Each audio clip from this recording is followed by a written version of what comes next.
tolong jadwalkan sosialisasi ELI bagi dosen-dosen yang belum punya akun ELI. Ya, hakikat pendidikan kewarganegaraan, dasar hukumnya ada 4 mata kuliah wajib yang perlu diikuti semua mahasiswa. Jadi jangan heran apabila di prodi ini ada 4 mata kuliah ya, agama, Pancasila, kewarganegaraan, dan bahasa Indonesia. Ini menjadi mata kuliah wajib di semua program studi, apapun itu program studinya. Tujuannya adalah untuk membentuk ya warga negara yang baik dan cerdas ya. Jadi kita ingin membentuk smart and good citizen ya. Jadi kita ingin membentuk itu ya mahasiswa yang smart and good citizen. Baik dan cerdas. Jadi jangan sampai hanya cerdas tapi tidak baik perilakunya ya. Perilakunya baik tapi tidak cerdas ya cara berpikir. Nah, kita ingin membentuk itu. Kemudian metode yang ingin kita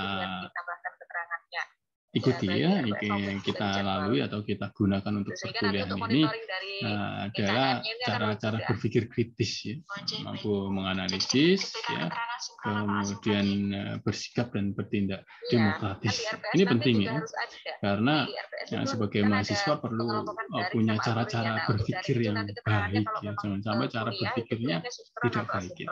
Ya, baik itu ya kritis itu harus disertai dengan saran-saran, ya.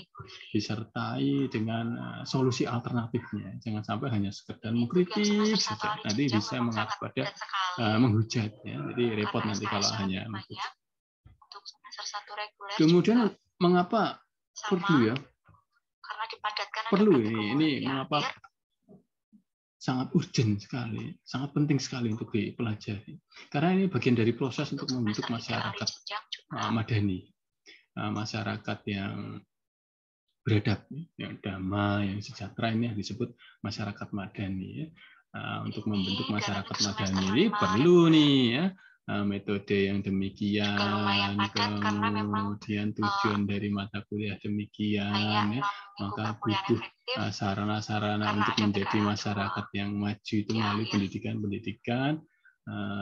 mata kuliah dasar tadi. Karena muaranya ini masyarakat madani dengan memiliki karakter kebangsaannya, penting. Kemudian ada yang bertanya nih, apa sih yang dipelajari dalam pendidikan kewarganegaraan? Ya, ini pendidikan kewarganegaraan itu pada dasarnya belajar tentang keindonesiaan. Jadi belajar tentang keindonesiaan itu tentunya untuk menjadi manusia yang berkepribadian Indonesia ya. Jangan sampai tinggal di Indonesia tapi kepribadiannya adalah orang luar negeri. Ya. Karena sering nonton K-pop ya, gitu.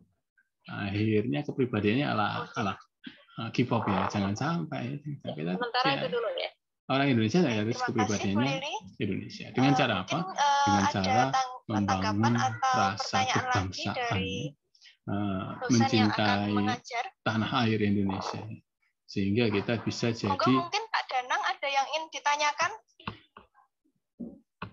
yang bergabung dengan Prodi TBD tahun ini.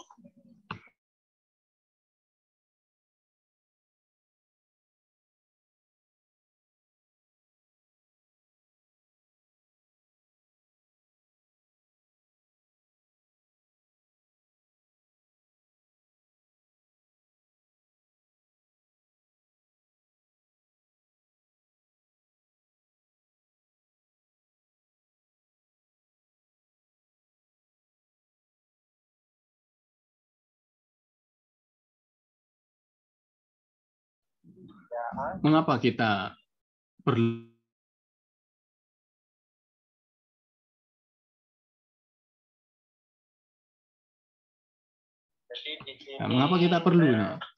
menjadi masyarakat yang berkepribadian Indonesia? Karena ya supaya sinkron. Orang yang tinggal di Indonesia tentunya kepribadiannya harus berkepribadian Indonesia. Begitu ya Dika, Wahyu, Ines, Nurfitria. Gitu. Semoga menyimak ya. Oke, Mas Dika. Oke. Jadi orang yang tinggal di Indonesia itu kepribadiannya harus kepribadian Indonesia. Ya. Ya, kalau sudah berkepribadian Indonesia ini ya nanti bisa menjadi ini masyarakat yang terdidik, ya. Bagian dari masyarakat yang terdidik, ya. Ya, masyarakat terdidik ini ya sering disebut dengan istilah smart and good citizen, ya. Ini 3 kompetensi, ya, 3 kompetensi karena kita ingin membentuk masyarakat yang baik dan cerdas, ya, smart and good citizen, maka perlu menguasai 3 kompetensi ini. 3 kompetensi. Ya, ini 3 kompetensi yang wajib dikuasai ya Mbak Ines Nur, ya. Ini kompetensi yang wajib dikuasai untuk menjadi warga negara yang baik dan cerdas. Yang pertama adalah kompetensi pengetahuan. Kompetensi pengetahuan ini merupakan kemampuan dan kecakapan ya dalam penguasaan pengetahuan-pengetahuan yang terkait dengan kewarganegaraan. Jadi kita perlu punya pengetahuan ini karena pengetahuan ini jadi modal dasar untuk menentukan keputusan. Ya. Jadi Mbak Nadifa, Mas Dika Wahyu, Mbak Ines, ya, kita bisa menentukan keputusan itu baik atau buruk keputusan itu berdasarkan pengetahuan yang kita miliki. Ya, jadi pengetahuan itu perlu ya. Jadi jangan sampai kita minim sekali pengetahuan, ya, khususnya pengetahuan tentang kewarganegaraan. Jadi hak dan kewajiban itu perlu kita ketahui apa yang perlu saya lakukan sebagai warga negara, apa yang bisa berbuat, ya, apa yang harus saya berikan, ya, bagaimana cara berkontribusi dan lain sebagainya itu menjadi pengetahuan kewarganegaraan. Ini kompetensi pengetahuan ya. Ini pengetahuan kita harus kita jejali dengan pengetahuan yang baik, ya. Pengetahuan yang bermanfaat untuk menjadi warga negara yang baik dan cerdas.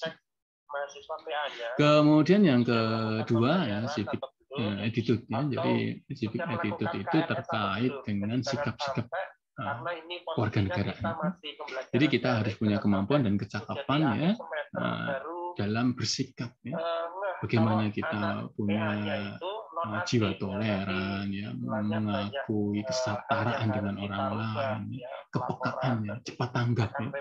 Mbak Nadifa butuh bantuan. Oh, oke, Mas Dika langsung cepat merespon, membantu. Ini yang disebut cepat tanggap, ya, tepat cepat ya dan lain sebagainya. Kemudian bagaimana kita bisa hidup bersama berdampingan dengan orang lain. Ini sikap kewarganegaraannya. Oke, nah ini bisa tercermin ya dari tutur kata, tingkah laku. Nah, ini bisa mencerminkan kita warga negara yang baik atau tidak. Itu dari civic attitude. Nah, kita mau bertutur kata dan bertingkah laku yang baik itu tentunya harus punya modal pengetahuan kewarganegaraan. Sehingga tutur kata kita, tingkah laku kita itu baik sekali. Ya, jangankan tutur kata, tingkah laku ya, bahkan gestur tubuh ya, raut wajah ini juga bisa menunjukkan kita itu orang baik atau orang tidak. Kita itu bisa menerima kehadiran orang lain atau tidak, kita itu jahat dengan orang lain atau tidak, itu bisa tercermin dari gestur tubuhnya. Coba Mbak Nadifa itu, coba tunjukkan raut wajah Mbak Nadifa ya, jutek sama saya ya, tidak berkenan atas kehadiran saya itu seperti apa? Coba. Tunjukkan raut wajah Mbak Nadifa yang jengkel sekali dengan saya. Bisa, Pak. Dicoba dulu. Bisa. Pastinya. Terkait jadwal. Gimana? Kayak gini. Oke ya. Belum nampak. Semester 3 reguler dengan semester 5. Serem juga ya kalau. Oke, itu bisa menunjukkan bahwa Mbak Nadifa tidak senang dengan kehadiran saya. Jadi bisa jadi bagian dari civic itu karena gestur tubuh itu juga bisa menunjukkan. Sekarang Mbak Nadifa coba tunjukkan raut wajah Mbak Nadifa ya, senang dengan kehadiran saya. Ya, syukur-syukur tidak ada perubahan. Ya, gitu kan bisa tahu bedanya ya. Jadi yang kita gestur tubuh kita itu perlu kita atur juga ya, jangan sampai itu melecehkan, merendahkan orang lain. Bahkan kita gitu ya sama orang lain itu juga bisa menunjukkan gestur tubuh yang tidak baik. Begitu ya Mas Dika, Mbak Ines Nur Fitria. Halo Mbak Ines. Terutama yang tidak. Ines Nur Fitria. Menghilang kemana ini Mbak Ines? Tolong diingatkan. Ya, Pak. Gimana Pak? Ya wajahmu mana? kamu mau saya minta praktek untuk kalau 2 kali 3 naik 3 Ines? maka ketentuannya ini Ya, oke, ini ya. Coba tunjukkan raut wajah yang kamu sedang marah gitu, raut wajah yang kamu sedang marah. Suaranya nggak kedengaran, Ya, Pak, soalnya. Tunjukkan raut wajahmu sedang marah gitu, Pak. Nggak bisa. Oh, beneran nggak bisa. Coba. Oke. Wah, senyum, marah senyum. Oke ya, ngerti ya maksudnya ya, gestur tubuh ya, Mbak Diva, Mas Dika. Kemudian yang ketiga civic skill ya. Civic skill itu kemampuan atau percakapan mengartikulasikan ya. Mengartikulasikan ya, berpartisipasi, terlibat ya. Kata kuncinya adalah terlibat ini, berpartisipasi ya. Kalau civic knowledge itu pengetahuan ya, penguasaan pengetahuan, pemahaman, civic attitude itu terkait sikap ya. Civic skill ini terkait dengan keterlibatan, partisipasi aktif warga negara. Supaya apa? Supaya kita berperan aktif dalam kehidupan berbangsa. Jangan sampai kita cuek ya. Ada pemilu masa bodoh, ada organisasi Karang Taruna masa bodoh. Nah, ini tidak diperkenankan. Oke, ini 3 kompetensi ya. Dan nantinya teman-teman mahasiswa akan saya bentuk ini menjadi 3 kelompok. 3 kelompok. Kelompok 1 untuk membahas civic knowledge, kelompok 2 civic attitude, kelompok 3 adalah civic skill ya. Jadi 3 kelompok ini masing-masing silahkan berembuk, bermusyawarah dengan anggota kelompoknya untuk mendeskripsikan ya, apa sih yang dimaksud civic knowledge kelompok 1. Apa sih civic attitude itu? Apa sih civic skill di kelompok 3? Silahkan dideskripsikan dengan gaya bahasa mahasiswa sendiri ya. Jangan kopas dari internet, jangan. Nah, nanti teman-teman mahasiswa saat berdiskusi itu silakan buat notulennya, ada yang mencatat ya, bisa diketik, bisa ditulis tangan, dan nanti masing-masing anggota kelompok harus memiliki dokumen itu untuk diupload di Sepada bersamaan dengan bukti screenshot kehadiran kuliah pada hari ini, gitu ya. Kemudian di masing-masing kelompok nanti usahakan ada yang menginisiatif ya untuk bermusyawarah. Jadi kalau mau musyawarah itu harus ada inisiatornya ya. Kalau nggak ada inisiatornya nanti saat bertemu itu cuma diem-dieman semua ya. Harus ada inisiatornya. Saya kasih waktu nanti 20 menit, kemudian berdiskusi. Setelah berdiskusi nanti silahkan kembali ke ruangan utama. Nanti akan saya bagi ke ruangan breakout room. Setelah berdiskusi kembali ke ruangan utama dan silahkan disampaikan melalui juru bicara kelompoknya. Nanti teman-teman yang lain bisa menambahkan. Dari kelompok lain bisa bertanya atau menambahkan atau menyanggah ya. Nah, oke ya, itu gitu ya teknisnya ya. Nanti ya. Oke, kita lanjut dulu. Nah, mengapa kita perlu kompetensi kewarganegaraan untuk menjadi warga negara yang baik dan cerdas? Karena kita akan mendapatkan bonus demografi yang sangat luar biasa. Jadi bonus demografi ini jumlah penduduk dengan usia produktifnya akan sangat melimpah, banyak sekali. Usia produktif itu ya rentang usia 15 sampai 60 tahun. Itu produktif, masih bisa menghasilkan barang dan jasa. Maka strateginya ya, kita harus menyikapi itu, menangkap peluang ini ya untuk menjadikan ya, diri kita sebagai bagian warga negara yang berproduksi, mengembangkan pengetahuan kita, ya, memperbaiki sikap kita, ya, memperbaiki keterampilan atau partisipasi warga negara kita, salah satunya melalui pendidikan kewarganegaraan. Ya. Itu strategi. Untuk apa? Untuk mewujudkan Indonesia maju ya. Indonesia maju itu berdasarkan berapa atau banyak komponennya. Jangan sampai tolak ukurnya, indikatornya hanya satu saja. Ada peningkatan pendapatan penduduk, peningkatan apa ya itu namanya kalau UMR ya, itu bisa dikatakan Indonesia maju belum ya. Tapi banyak indikatornya. Ekonominya, manusianya, sumber daya alamnya, ya, pemerataan pembangunannya, ya, pendidikannya, ini indikator negara maju. Ya. Maka perlu kita support ya, keluarga untuk menjadi negara maju. Nah, maka kita akan menghadapi tantangan ini ya. Nah, menghadapi tantangan besar ya untuk menuju Indonesia maju, ya, kita harus meningkatkan jumlah warga negara yang produktif ya. Ya, saat ini diperkirakan sekitar 53%. Saya izin menyampaikan, Ya, nanti Bu Yuli, harus ditingkatkan ini ada jadi 70% ke lebih. Ya. Itu warga negara yang produktif ya.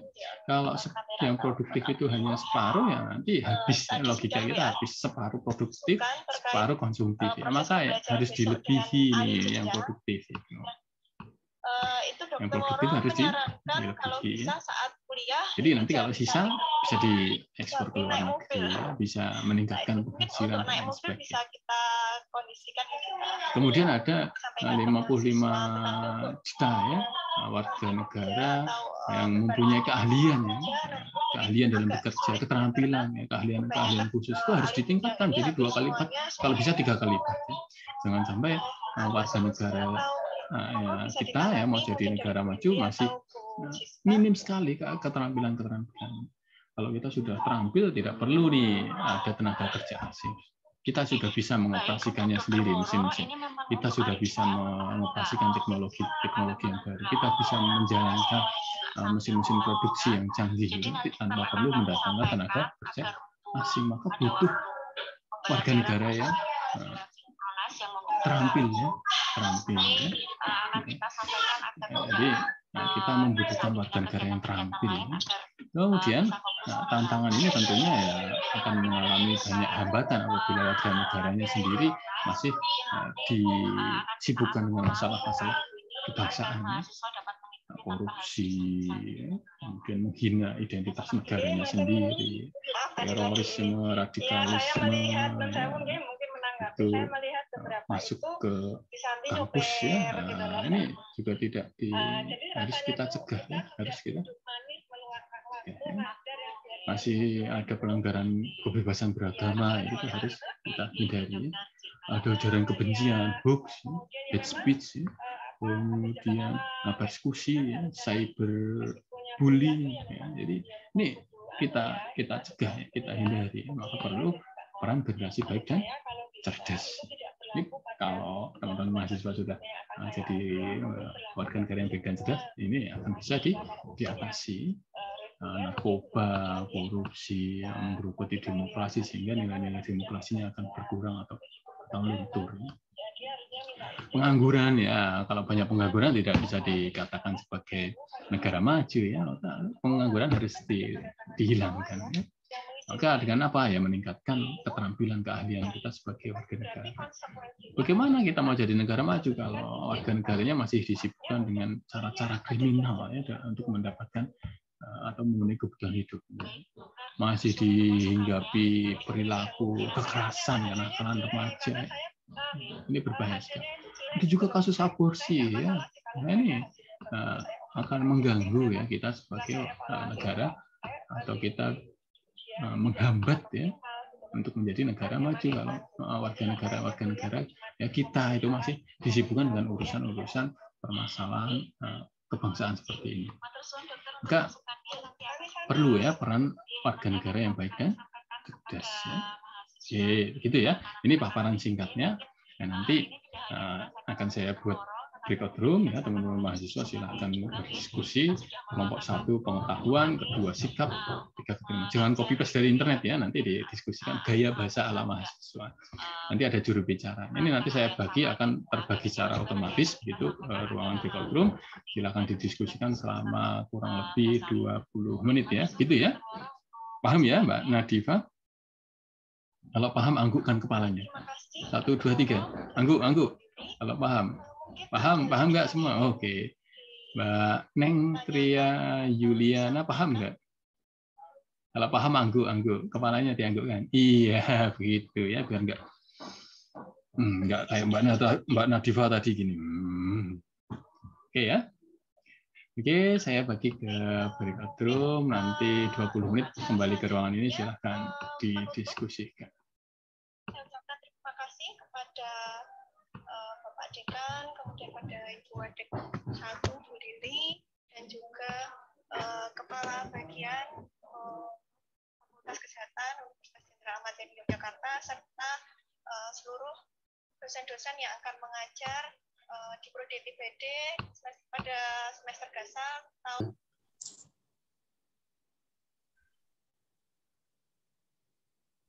misalnya tentang politik.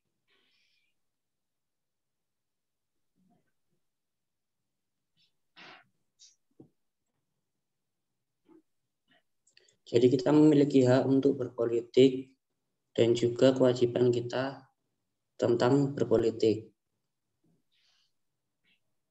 Udah bagian saya itu, Pak. Saya nunggunya serius ya, guys. Oke. Bagian saya itu, Pak. Oh, bagian itu. Bagian yang lain siapa ini yang menyampaikan, guys?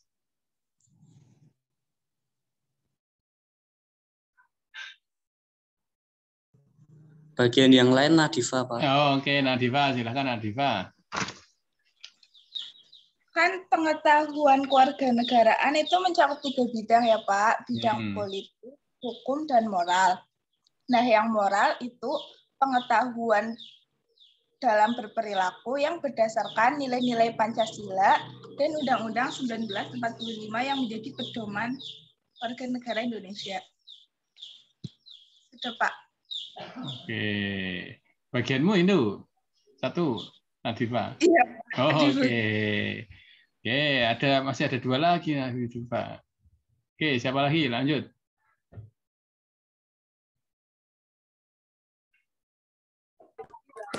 Saya, Pak. Ya, Ines. Apa Ines? Contoh dari civic knowledge itu umumnya memang berkaitan sama politik, hukum moralitas ya kan. Misalnya lembaga-lembaga negara, asal-usul negara, partai politik, sistem hukum yang berlaku sama norma-norma yang berlaku di masyarakat. Udah, Pak. Terima kasih. Ya. Bagian siapa lagi nih? Saya, Pak. Ya, oke, Feb.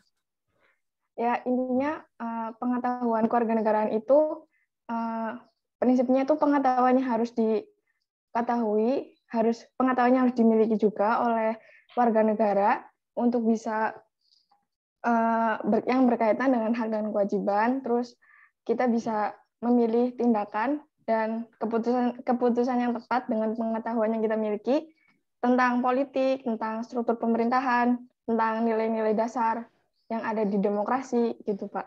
Oke, Febriana. Lanjut siapa lagi nih? Juru bicaranya banyak ini. Berarti tidak juru bicara, tapi bicara semua ini. Nggak apa-apa, ayo lanjut siapa lagi? Pak Antos, tadi saya sudah serius nungguin Mas Bagas gitu. Oh, bagian Mas Bagas itu. Oke, ada lanjutannya ya. Oke, dilanjut lagi siapa? Sudah? Berempat? Sudah, Pak. Oh, sudah, Bagas. Oke. Sudah, Pak. Jadi, dari yang disampaikan Mas Bagas, Mbak Nadifa, kemudian Ines dan Febriana, dapat kita simpulkan bahwa pengetahuan kewarganegaraan ini cakupannya luas ya, cakupannya luas ya. Bisa mencakup hukum ya, oke ya. Bisa mencakup politik, boleh juga. Bisa mencakup tentang moral, benar juga ya. Jadi 3 cakupan yang sudah disebutkan tadi akan menentukan arah perilaku warga negaranya. Ya. Kalau sudah bermoral ya perilakunya ya pasti mengarah pada perbuatan-perbuatan yang bisa dinilai baik. Ya. Moralitas itu kan baik dan buruk. Maka kalau bermoral ya bisa dinilai baik. Memahami tentang politik ya bisa berpartisipasi. Ya. Ini baru pengetahuan dasar ya. Ini nanti berkaitan erat dengan sikap dan keterampilan warga negara.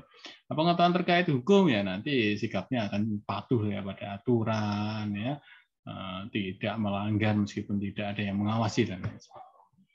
Maka kesimpulan dari pengetahuan kewarganegaraan ini adalah pengetahuan ya ini menjadi modal dasar ya yang harus dimiliki warga negara ya supaya mampu menentukan atau memilih tindakan yang tepat ya. Jangan sampai tindakan yang dipilih tindakan yang tidak tepat ya tepat ya cepat akurat ya dan bermanfaat. Oke Mas Bagas, Nadloh, Ines, Febriana, terima kasih ya. Kita lanjut ke kelompok 2 silakan. Oh iya Pak, sebelumnya Assalamualaikum warahmatullahi wabarakatuh. Waalaikumsalam warahmatullahi wabarakatuh. Di sini saya perwakilan kelompok 2 membacakan semua hasil diskusi kami ya. Oke Mbak Rahisya ya.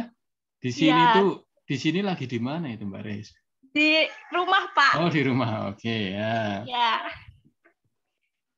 Kelompok 2 kan dapatnya civic attitude. Nah, pengertian dari civic attitude itu adalah segala sesuatu yang dikatakan atau dilakukan oleh seseorang berupa tindakan yang bisa diukur, diperhatikan, dan dinilai dengan kata lain. Dengan kata lain, tingkah laku adalah manifestasi secara fisik berupa sikap yang dilandaskan nilai-nilai tertentu.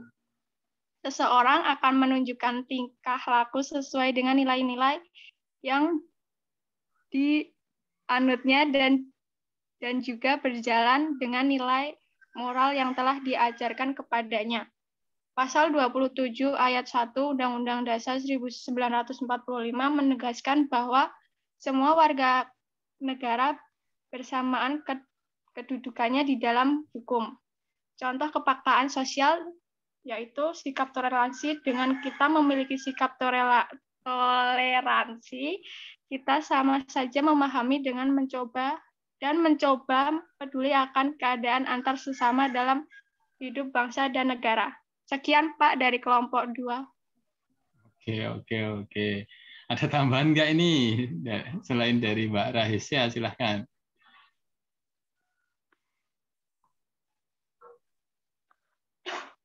Yuk, siapa lagi? Sudah, Mbak Raisa, juru bicara saja. Iya, sudah cukup, Pak. Itu tadi sudah semua. Oke, jadi ini benar-benar juru bicara ya. Nah, ini juru bicaranya melalui Mbak Raisa. Jadi civic attitude itu sikap ini dilakukan ya berupa tindakan ya. Jadi tindakan-tindakan nyata ya. Yang menerima keberagaman, ya toleran, ya bekerja sama dengan orang lain, ya ini tindakan nyata. Ya. Dalam bahasa Mbak Raisa tadi manifestasi, ya manifest ya, benar ya Mbak? Ya manifestasi. Jadi iya Pak. Apa ini manifest itu apa? Investasi apa manifestasi ya? Seperti tabungan ya, tabungan perbuatan atau tabungan tingkah laku ini yang berdasarkan nilai-nilai moral. Ya. Manifestasi apa investasi? Ya intinya kayak tabungan itu ya Mbak. Iya, manifestasi. Ya oke. Ya manifestasi tingkah laku yang berdasarkan nilai-nilai moral. Jadi ada pedomannya ya. Jadi tidak sembarangan kita mau melakukan tindakan itu tidak boleh sembarangan. Gitu ya Mbak Reza ya? Iya Pak. Oke. Gantian saya di sini akan mempersilahkan untuk kelompok 3. Silahkan. Saya Pak, juru bicaranya. Ya, jubir Dika Wahyu, silahkan Dik. Sebelumnya, Assalamualaikum warahmatullahi wabarakatuh. Perkenalkan, nama saya Dika Wahyu Nugraha, juru bicara kelompok 3 Civic Skill. Civic Skill adalah kemampuan atau keterampilan dalam menganalisis suatu kemahiran seseorang dalam mencari dan menganalisis sebuah pembahasan. Civic skill terbagi atas keterampilan intelektual, keterampilan personal, dan keterampilan sosial. Keterampilan intelektual adalah keterampilan dalam menganalisis suatu kemahiran seseorang dalam mencari dan mengolah informasi. Misalnya keterampilan dalam menggunakan media sosial, pengoperasian komputer, dan lain-lain. Keterampilan personal adalah keterampilan dalam kepribadian atau individu. Contohnya adalah keterampilan dalam berkomunikasi secara selektif, mempunyai percaya diri yang tinggi. Untuk yang ketiga adalah keterampilan sosial. Keterampilan sosial adalah keterampilan yang mencakup kehidupan atau lingkungan dan kerjasama. Contoh keterampilan sosial yaitu keterampilan dalam berdiskusi, keterampilan dalam bertanya, keterampilan dalam menjawab pertanyaan orang lain, dan keterampilan dalam membuat laporan. Itu sih Pak diskusi yang ada tambahan lakukan. Ada tambahan dari teman kelompok 3 atau cukup dari Mas Dika? Sudah? Cukup. Oke, jadi dari keterampilan kewarganegaraan ini bisa mencakup ya banyak ya. Intelektual itu juga bisa jadi keterampilan ya. Karena kalau punya cara berpikir yang bagus ya, dimodeli civic knowledge tadi, kemudian sikapnya yang bagus ya, cara bertutur katanya bagus, maka hasil pikiran ini akan dikeluarkan melalui kata-kata yang baik juga. Ya, dalam menyampaikan aspirasi, kata-katanya harus yang baik ya, jangan sampai arahnya malah menghina, menghujat ya, atau merendahkan martabat orang lain. Nah, kemudian ada juga keterampilan sosial. Ya. Keterampilan sosial ini berkaitan dengan interaksi kita dengan sesama manusia. Ya. Jangan sampai intelektualnya bagus ya, tetapi antisosial ya, tidak bisa berbaur dengan orang lain. Ya. Tidak mau terlibat ya. Maka dalam kehidupan sosial itu harus terlibat ya. Selain berinteraksi harus terlibat. Kalau ada orang yang membutuhkan bantuan langsung itu tolong ya. Kalau negara menyelenggarakan kegiatan ini kita berpartisipasi. Negara butuh bantuan ini kita ikut terlibat dalam kegiatan tersebut. Jadi dari ketiga yang sudah disampaikan ya, pengetahuan, sikap dan keterampilan ini jadi satu kesatuan ya. Pengetahuan ini modal dasar untuk menentukan keputusan, kemudian sikap itu berupa tindakan-tindakan nyata ya. Tindakan nyata dalam rangka hidup berdampingan dengan orang lain ya. Kemudian yang keterampilan kewarganegaraan itu pada keterlibatan kita ya, berpartisipasi. Tadi ada contoh Karang Taruna misalnya. Kemudian ada contoh organisasi kemahasiswaan. Ada contoh pemilihan umum lah, ini peran warga negara dalam kegiatan tersebut seperti apa. Oke, begitu ya, Mas dan Mbak semua. Jangan lupa teman-teman mahasiswa screenshot ya bukti kehadiran kuliah daring hari ini. Ya, kemudian nanti silahkan diupload di Spada ya. Untuk presensi, terima kasih tadi sudah diingatkan, sudah saya setting ya. Kemudian nanti mahasiswa silahkan mandiri ya, isi presensi. Apabila ada kendala nanti bisa saya bantu untuk input manual ya.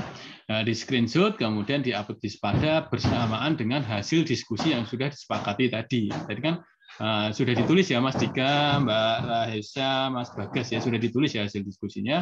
Kalau diketik ya dibagikan ke teman-teman, kalau ditulis tangan ya difoto dibagikan ke teman-teman supaya diupload di Spada. Itu saja ya kuliah hari ini. Nanti kuliah berikutnya pertemuan kedua kita memanfaatkan Spada untuk berdiskusi ya. Saya rencanakan untuk pertemuan ganjil ya 1, 3, 5 dan seterusnya itu akan sinkron ya menggunakan Zoom ya. Dan nanti apabila ada kendala akan kita informasikan lebih lanjut melalui grup WhatsApp yang sudah kita bentuk ya. Oke, terima kasih, sampai jumpa pada pertemuan berikutnya ya. Ya, screenshot kehadiran ya, screenshot kehadiran di sesi Zoom yang menunjukkan Mas Dika hadir, teman-teman yang lain hadir. Nanti bisa dikasih tanda fotonya ya, dikasih kotak atau lingkaran, kemudian diupload ke Spada bersama dengan hasil diskusi hari. Terima kasih, sampai jumpa, selamat siang, assalamualaikum warahmatullahi wabarakatuh. Waalaikumsalam warahmatullahi wabarakatuh. Waalaikumsalam warahmatullahi wabarakatuh. Waalaikumsalam. Terima kasih Pak. Terima kasih Pak. Baik, terima kasih. Ya, nanti komunikasi kita lanjut di grup WA.